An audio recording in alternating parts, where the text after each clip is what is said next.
बिस्मिल्लाहिर्रहमानिर्रहीम। अस्सलाम वालेकुम नाज़रीन, आप यूट्यूब चैनल देख रहे हैं। मैं इमरान ख़ान हूँ। नाज़रीन, अब मैंने कुछ वीडियोस देखी हैं जो सोशल मीडिया पे गर्दिश कर रही हैं।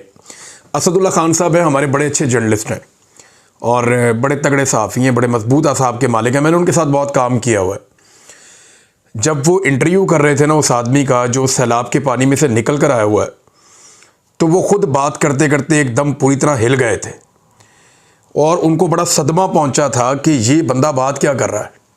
वो ऐसी खौफनाक बात थी।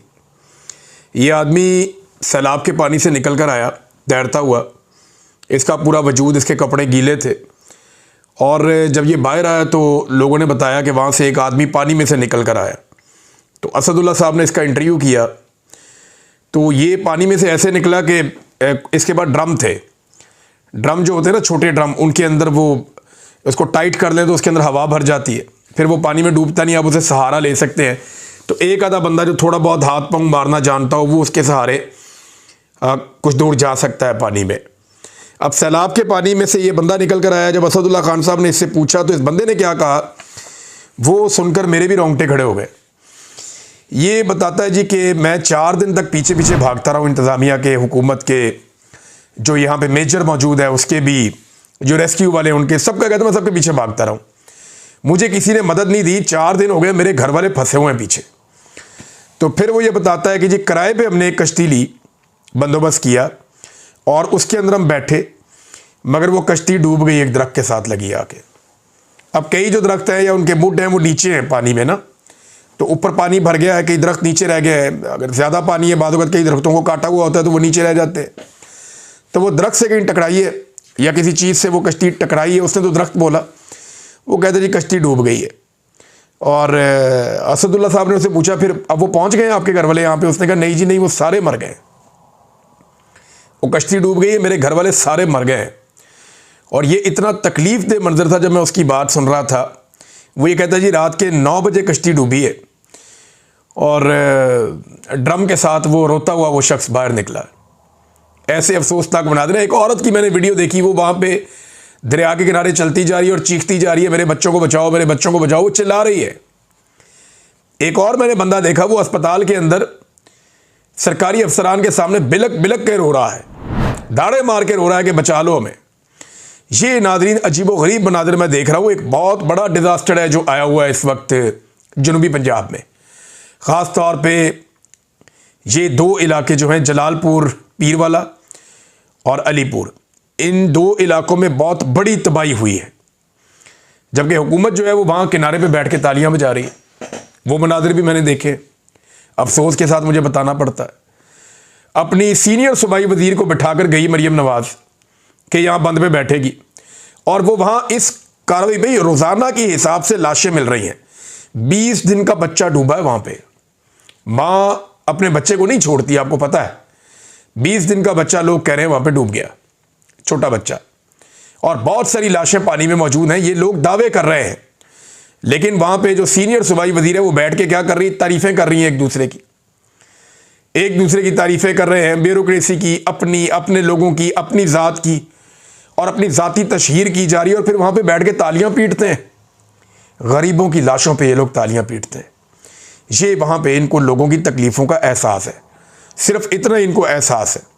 वो एक नौजवान की वीडियो भी आई, वो बेचारा कह रहा है जी आप सारे मुआवजे बता रहे हैं, जानवर का इतना मुआवजा देंगे, फसल का इतना मुआवजा देंगे, घर का इतना मुआवजा देंगे, हमें मरियम नवाज ये भी बताया कि हमारी लाशों का हमें कितना मुआवजा देगी।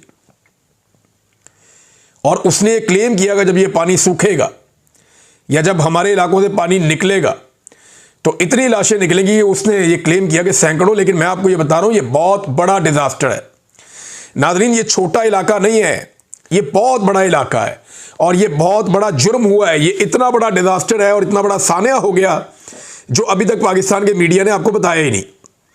पाकिस्तान की एस्टेब्लिशमेंट भी इसको छुपा रही है, पाकिस्तान की हुकूमत भी इसको छुपा रही है। कोई आपको नहीं बता रहा कि कितने लोग मारे गए हैं। मुझे खदशा है, या जिन लोगों ने मुझे मैसेजेस किए या जो चीज़ें मुझे बताई हैं वहाँ पे, उनको अगर कोई भी अक्लमंद आदमी कैलकुलेट करे तो उसको अंदाज़ा हो जाएगा कि एक बहुत बड़ा इंसानी अलमिया हो चुका है जनूबी पंजाब में। मजीद अलमिया तो दूर की बात है, हो चुका है। और उसकी रीज़न मैं आपको देता हूँ कैसे। ये ज़्यादातर लोग जो है ना, ये सिंगल स्टोरी वाले घर में रहते हैं। इनके घरों की 2 मंजिलें नहीं होती। गरीब लोग हैं, कच्चे कोठे हैं, बालों वाली इनकी छतें हैं और ये लिपाइयाँ करके दीवारें बनाते हैं। तो ये जो अलीपुर और ये जलालपुर के इलाके हैं, पीरवाला, ये जो सारे एरियाज हैं, इसमें लाखों लोग रहते हैं, बहुत बड़ी तादाद में इसमें आबादियां हैं। और इनमें जो मकानात हैं वो सिंगल स्टोरी हैं, ज़्यादातर गरीबों के मकान हैं। तो वो अपनी गंदम, अपना आटा, चावल, दालें, अव्वल तो ये रोज़ बरोज़ सामान खरीदते हैं और जो इनके खाने पीने की चीज़ें स्टोर करने वाली होती हैं वो निचले फ्लोर पे स्टोर होती है, वो ऊपर कहीं नहीं होती। इन इलाकों में पानी आना भी नहीं था, यहां पे पानी छोड़ा गया है और नाकिस मनसूबाबंदी की गई है और जानबूझकर पानी छोड़ा गया है। यानी इंतजामिया को पता था वो क्या करने जा रहे हैं, उन्होंने बहुत बड़ा जुआ खेला इंसानों की जिंदगी के साथ। ये मैं आपको जिम्मेदारी के साथ कह रहा हूं। ये आमिर मतीन साहब का आप ट्वीट पढ़े ना, आपको कुछ चीज़ों का आइडिया हो जाएगा। ये उन एरियाज को बहुत अच्छी तरह जानते हैं और बड़े सीनियर जर्नलिस्ट हैं। वो ये कहते हैं कि क्या जलालपुर, पीरवाला और अब अलीपुर में जो आफत आई है वो कुदरती आफत है या इसमें गफलत है, सियासी मफादात या इंतजामी नालायकी इसमें शामिल है। इन इलाकों के लाखों लोगों को डुबोना नहीं चाहिए था।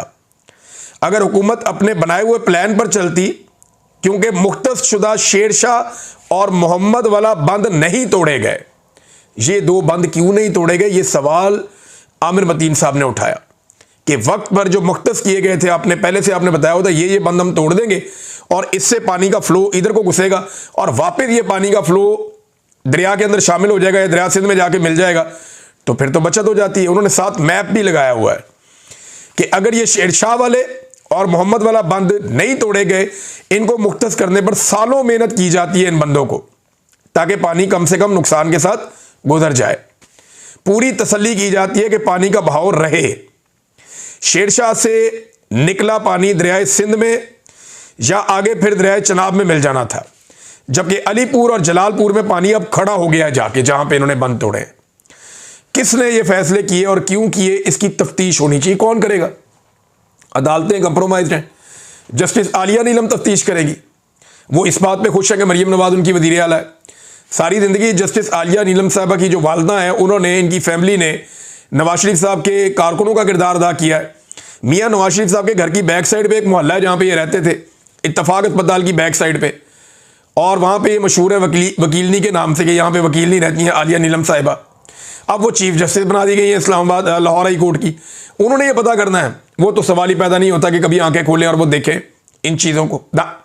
उनका तो शरीफ खानदान से ताल्लुक जो है रजिस्टर्ड पुराना ताल्लुक है उनके खानदान का, तो वो तो इनकी नाअहली के ऊपर आंख खोलने से रहे। क्या मिलिट्री एस्टेब्लिशमेंट करेगी? वो इस जुर्म के अंदर शामिल है। ये तो जो जुर्म ये कर रहे हैं इसके अंदर मिलिट्री एस्टेब्लिशमेंट शामिल है और वो कभी भी इनको नाकाम होता हुआ या नामुराद होता हुआ नहीं देख सकती। पाकिस्तान चाहे बर्बाद हो जाए, कौन करेगा इंसाफ? अवाम ही करेगी। ये जब करेगा मेरा रब इंसाफ करेगा और अवाम को इसके लिए हथियार बनाएगा। ये वक्त हम देखेंगे इंशाल्लाह। लेकिन यहां पे बात यह है कि ये बंद क्यों तोड़े गए और इतना बड़ा जुआ क्यों खेला गया। बंद वो तोड़े जाते हैं जिनके पीछे कई सालों की मेहनत होती है कि अगर ये वक्त आया तो ये बंद तोड़ेंगे और यूं पानी निकल जाएगा।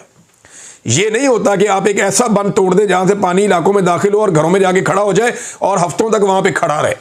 ये तजर्बा नहीं होता। ये पाकिस्तान में किया गया है। अब मैं आपको बताता हूं कि ग्राउंड फ्लोर के ऊपर, नीचे वाले फ्लोर के ऊपर सारी खाने पीने की अशिया थी। जब पानी आया तो उससे पहले बताया नहीं गया लोगों को। वार्निंग का कोई सिस्टम नहीं था क्योंकि इन इलाकों में पानी आना ही नहीं था, प्लान तो कहीं और का था। तो यहां के जब बंद तोड़े गए और अचानक अनाउंस किया गया तो लोग नहीं निकल पाए। लाखों लोग अपने अपने इलाकों में रह गए। पानी जब बहुत चढ़ गया, घरों के अंदर दाखिल हो गया, तो उन्हें समझ आई लोगों को यहां से निकलना है। अब निकले कैसे? तो लोग अपनी छतों पे चढ़ गए। अपना जो कीमती सामान है उन्होंने ऊपर कहीं रखा और छतों पे चढ़ गए। अब डर इस बात का था कि हम यहां से चले गए तो हमारी चोरी हो जाएगी, और वहां पे चोरियां हो भी रही हैं। आज भी चोर पकड़े गए हैं, सरकारी गश्ती के अंदर चोरी कर रहे थे आके। तो ये लोगों को डर था कि हम यहां पे छोड़ के भी जा नहीं सकते। लेकिन फिर जब खुराक ना हो तो आपको 1-2 दिन के अंदर एहसास होता है कि खाने के लिए कोई चीज नहीं है, अब गुजारा कैसे करें। तब लोगों ने निकलने की ठानी। अब निकलने का रास्ता कोई नहीं था। बाहर कहीं पे 6 फुट पानी है, कहीं पे 16 फुट पानी है, कहीं 20 फुट पानी है। कई बड़े बड़े दरख्त भी पानी के अंदर डूबे हुए हैं। अब लोग निकल नहीं पा रहे थे। लाखों लोगों ने निकलना था ऊंचे बंदों के ऊपर और बाहर के इलाकों में आना था, तो वो आए कैसे? आने के लिए रास्ता कोई नहीं है, और जो रास्ते हैं उनके ऊपर बहुत सारा पानी है, और पानी से गुजरने के लिए गाड़ी, साइकिल, घोड़ा, गधा, कोई चीज़ काम नहीं होती, आपको कश्तियाँ चाहिए। और वहाँ लोगों के पास कश्तियाँ ना होने के बराबर थी। हुकूमत ने जो कश्तियाँ दी वहाँ पे पहले 11 कश्तियाँ पहुँचाई, जिनमें से 9 खराब थी, इंजन ही काम नहीं कर रहे थे, बेड़ा ही गर्क था, काम हो ही नहीं पा रहा था, लोग निकल ही नहीं पा रहे थे। फिर वहाँ पे प्राइवेट लोग अपनी कश्तियाँ लेकर पहुँचे। जब इन्होंने फ़ोन किया मकामी लोगों ने कि हमें कश्तियाँ चाहिए, हमें मदद चाहिए, तो जो प्राइवेट लोग हैं वो अपनी कश्तियाँ मुख्तलिफ इलाके से, दरिया सिंध से, इधर उधर से लोग लेकर आ गए, और उन्होंने पैसों के एवज लोगों को बाहर निकालना शुरू किया। कुछ फलाई तंजीमें हैं जिनमें 2-4 तंजीमें बड़ा अच्छा काम कर रही हैं, उन्होंने लोगों को निकालना शुरू किया, लेकिन बहुत बड़े पैमाने पर इवैक्यूएशन थी। वो लोगों की इतनी कैपेसिटी होती है, 10,000, 5,000, लाखों लोगों को निकालना था, तो लोगों को निकाले कैसे? अब लोगों ने अपनी मदद आपके तहत, लोगों को आइडिया हो गया कि हमारे मोहल्ले में, हमारे इलाके में कोई कश्ती नहीं आ रही, बिजली भी बंद है, मोबाइल फोन की बैटरियां खत्म हो गई हैं, अब राब्ते नहीं हो पा रहे, हम करें क्या? तो फिर लोगों ने अपने तौर पे निकलने का फैसला किया, और कोई ड्रम के ऊपर लटक के निकला, किसी ने किसी और चीज़ से अपनी एक छोटी सी कश्ती बनाई, कोई ऐसे निकला। तो लोग मुख्तलिफ तरीकों से वहाँ से उन्होंने निकलना शुरू किया कि बंद पे पहुँचे और वहाँ से मदद लेकर आए। और जो प्राइवेट कश्ती वाले हैं वो तो ऐसे भी थे जो लोगों को बिठाते थे, पानी के सेंटर में जाके लोगों से कहते थे और पैसे दो, नहीं तो हम वापस जा रहे हैं, आपको फिर छोड़ देंगे। ऐसे ब्लैकमेल किया है, बंदे गिरफ्तार भी हुए। तो अभी भी बहुत सारे लोग अपने अपने घरों पे, दरख्तों पे, ऐसी जगहों पे जो ऊंची है वहां पे पनाहे लेकर बैठे हुए हैं। उनके पास खाने के लिए नहीं है, उनके पास पीने के लिए नहीं है, उनकी फैमिलियां, उनके बच्चे वहां पे मजबूर हैं, उनको एवैक्यूएशन नहीं हो सकी। कोई कितना कर सकता है? हमने भी कश्तियां भेजी हैं, कुछ कश्तियां पहुंच गई हैं, कुछ आज पहुंच जाएगी, कुछ और हम कोशिश कर रहे हैं हमें बाजार से मिल जाएं, अवेलेबल भी नहीं है मार्केट में। ये ऐसी आइटम तो है नहीं कि पड़ी हुई हो और आप खरीद लें। अब जितनी जहां से मिलती है, कहीं से 2, कहीं से 3 हमें मिलती है, हम खरीद लेते हैं। इंजन जो है वो कराची से मिलते हैं, कोई कहीं से मिलते हैं। हम पूरी कोशिश कर रहे हैं, और ये सारी कश्तियां यहां पानी में चल भी नहीं सकती। जो ज्यादा नीचे गहरी वाली कश्ती होती है वो नहीं चलती, जो समंदर में आप चलाते हैं। यहां पे खास कश्तियां चलती हैं, वो लकड़ी वाली कश्तियां चलती हैं। तो अब लोगों को निकालना एक बहुत बड़ी मुसीबत है, और अगर लोगों को नहीं निकाल सकते तो कश्तियों के ऊपर लोगों को आप खाना पहुंचाएं, तो क्या आप इतनी बड़ी तादाद में लोगों को खाना पहुंचा सकते हैं? ये सारा डिजास्टर इस हुकूमत ने किया, ये बात आप याद रखिएगा। ये हमें सूरत-ए-हाल क्लियर होती जा रही है जैसे जैसे हमारे जर्नलिस्ट, हमारे दोस्त, हमारे भाई वहां पे पहुंचे हैं। ये पीछे खड़ी हुई थी पंजाब की सीनियर मिनिस्टर मरियम औरंगजेब, और उसके बिल्कुल करीब खड़ा होकर लड़का बता रहा था, उमर दराज गोंदल साहब को, जर्नलिस्ट हैं, उन्हें बता रहा था कि 4 दिन हो गए इनके तरले मिन्नतें करते हुए, हमारी फैमिली पीछे, उसे लेकर कोई नहीं आ रहा। ये मैंने खुद ये इंटरव्यू सुना। वो ये कहता है जी कि 4 दिन हो गए इनकी हम मिन्नतें कर रहे हैं। सूबाई वजीर की मौजूदगी में वो शायरी बता रहा है कि 4 दिन से मिन्नत कर रहे हैं, हमारी फैमिली कहाँ है, हम नहीं जानते। लोग छतों पे, दरख्तों पे चढ़े हुए हैं, उन्हें वहां से लेकर आओ, यहां रेस्क्यू करके अभी तक नहीं लाया गया। ये नाज़रीन हालात हैं, और ये एक बहुत बड़ा सानिया भी हो सकता, अल्लाह ना करे। लोग ये कहते हैं कि जो हलाकतें हैं हुकूमत बता ही नहीं रही, और ख़बर बाहर निकलने नहीं दे रही, और मीडिया के पास इतने वसाइल नहीं है कि वो अंदर जाके देखे। मीडिया के पास अपनी कश्तियाँ थोड़ी हैं, वो कोई रेस्क्यू वाले के साथ बैठ जाते हैं या किसी और के साथ बैठ जाते हैं। तो मैं जो अपनी टीम है उनसे गुजारिश करूँगा कि एक कश्ती को कम अज़ कम सिर्फ इस काम के लिए आप मुख्तस करें, जो जाए और जाकर सारे इलाकों को देखे और पता करें कि वहाँ पे कितना नुकसान हुआ है और कितने लोग अभी तक फंसे हुए हैं। रेस्क्यू का काम भी जो है वो साथ साथ जारी रहना चाहिए। लोग जो बाहर आए हैं वो भूखे हैं, परेशान हैं, दुखों से निढाल हैं। ये हालात कर दिए इन्होंने पंजाब के, और ये इसको भी एक अपॉर्चुनिटी के तौर पे ले रहे हैं कि मेरी फ़ोटो सारे देख लें किसी तरह। लैट्रीनों तक पे इन्होंने अपनी फ़ोटो चिपका दी, कोई जगह नहीं छोड़ी, मस्जिद पे फ़ोटो लगा दिया अपना। सीरत नबी का बोर्ड है उसके ऊपर भी फ़ोटो अपना चिपका, कोई जगह नहीं छोड़ी इस खातून ने। एक पागलपन है जो पंजाब के ऊपर मुसल्लत कर दिया गया है, और जो मुसल्लत करने वाले हैं वो कह रहे हैं जी इसको हम पाकिस्तान पे भी मुसल्लत करेंगे, एक वक्त आएगा, खुदा ना खास्ता। ये ऐसा ज़हनी मर्ज है, ये पूरे मुल्क को दीमक की तरह खा जाएगा। ये इतने पागल लोग हैं, लेकिन इन्हें समझ ही नहीं आ रही। ना मिलिट्री एस्टेब्लिशमेंट जो है उन्होंने तो ये सोच लिया कि ये हमारी इंश्योरेंस पॉलिसी है और हम इनकी इंश्योरेंस पॉलिसी है। अब नाज़रीन, लोग किस हालत में है मैंने आपको बताया, और उसकी वजह भी मैंने आपके सामने रखी है। ये बंद तोड़ने के फैसले सियासी बुनियादों पे हुए हैं और शोबदाबाजों ने किए हैं, और एक बड़ा डिज़ास्टर हो चुका है, लोगों को बचाया नहीं जा सका बदकिस्मती से। मैंने आपको आमिर मतीन साहब का ट्वीट भी पढ़ के सुना दिया। अब नाज़रीन, मादनियात का जो एक इन्होंने मुआहदा किया, जहाँ पे आर्मी चीफ भी थे, वज़ीर आज़म भी था, जहाँ पे वो डिप्टी वज़ीर आज़म भी थे, ये सारे इकट्ठे थे वहाँ पे, जाली वज़ीर आज़म है। बहरहाल इसके ऊपर एक जुल्फ़ी बुखारी साहब ने ट्वीट किया और एक बड़ी अहम चीज़ पे निशानदेही की, और जब हमने गौर किया तो वो बुखारी साहब ठीक बात कर रहे हैं। देखिए, chief of the army staff से लेकर प्राइम मिनिस्टर और डिप्टी प्राइम मिनिस्टर और पूरी काबीना, सब ने एक ऐसी कंपनी के साथ MOU पर दस्तखत कर दिए सोने, तांबे और रेयर अर्थ मिनरल के लिए, जो एक बड़ी छोटी सी कंपनी है, बिल्कुल ही फारग कंपनी, कोई खातर खा मालियत ही नहीं है इस कंपनी की। इसकी सालाना आमदनी जो है वो $7 मिलियन, कुछ भी नहीं है, जीरा, छोटा सा, बिल्कुल आटे में नमक के बराबर, बिल्कुल कोई औकात ही नहीं है कंपनी की। $7 मिलियन, पाकिस्तान की नॉर्मल कंपनियों की इतनी वर्थ होती है। $7 मिलियन से कम की वर्थ है इसकी सालाना, और इस कंपनी के साथ पाकिस्तान ने मुआहदा कर लिया इतना बड़ा। ऐसे गैर तजर्बाकार खिलाड़ियों के बजाय आलमी सतह की आला दर्जे की जो कानकुनी की या मादनियात निकालने वाली जो कंपनियां हैं, पाकिस्तान ने उन्हें शामिल क्यों नहीं किया, उनके साथ बात क्यों नहीं की? और ISI और MI जो है, अगर आर्मी चीफ को इसमें शामिल कर रही थी तो वो इसके बारे में तहकीकात कर सकते थे।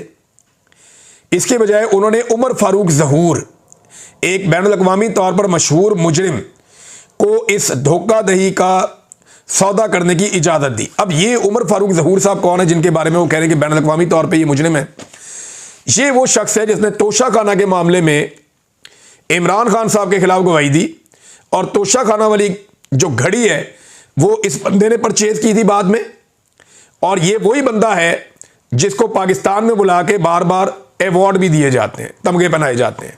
ये वो बंदा है उमर फारूक ज़हूर। ये पूरा सिस्टम इसके ऊपर बड़ा मेहरबान है, और देखें ना, ये इसको इजाज़त दी गई है, उसके अंदर मौजूद भी है तस्वीर में कि ये अमेरिकन कंपनी आ गई है, इनके साथ मुआहदा कर दें।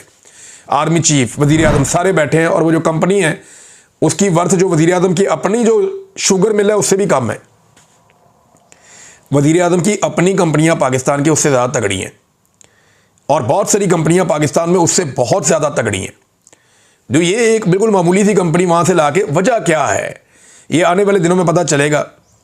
वो ये कह रहे हैं जुल्फ़ी बुखारी साहब के लामहला सच सामने ज़रूर आएगा, और एक बार फिर इसका खुमियाजा पाकिस्तान को भुगतना पड़ेगा।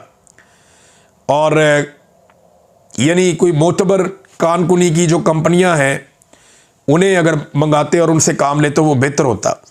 अचकज़ई साहब ने मुलाकात की है बरतानवी सफ़ीर से, और कुछ चीज़ें बड़ी क्लियरली उनके सामने रखी हैं। ये बड़ा इंपॉर्टेंट था कि कोई उनसे ये बात ज़रूर करता, तो अचकज़ई साहब ने खुल के ये बात की, और उन्होंने क्या कहा ये सुने आप। उन्होंने कहा जी, कोयटा में सरदार अताउल्लाह मैंगल की हालिया बरसी की मुनासबत से जो ताज़ियत करने के लिए आई थी बरतानवी सफ़ीर, उनसे मुलाकात हुई, और बहुत सारे अफ़गानिस्तान के, पाकिस्तान के और इलाक़ाई मामलात पे उनके साथ बातचीत हुई।